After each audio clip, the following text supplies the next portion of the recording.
Ma'am Ains, narinig mo na ba yung Nipah virus? Parang nakakatakot naman. Next pandemic na ba to?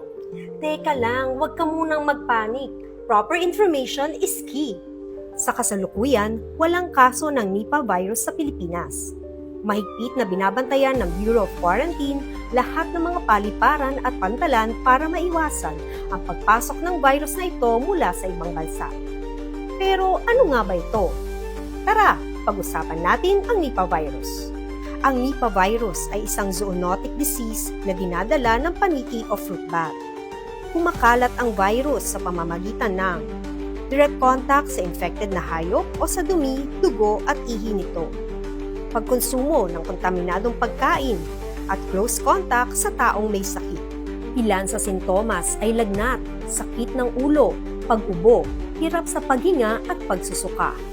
Maaari rin itong magdulot ng pamamaga ng utak. Pero hindi kailangang kabahan. Patuloy ang border screening, thermal scanning at surveillance activities sa airports at seaports para masuri ang kalagayan ng mga taong pumapasok sa bansa. Handa ang mga ospital para sa akmang testing at maagapan ang sintomas nito.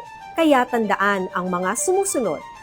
Hugasan at lutuing mabuti ang pagkain. Practice proper hand washing. At iwasang makisalamuha sa tao o hayop na may sakit. Dahil sa bagong Pilipinas, bawat buhay mahalaga.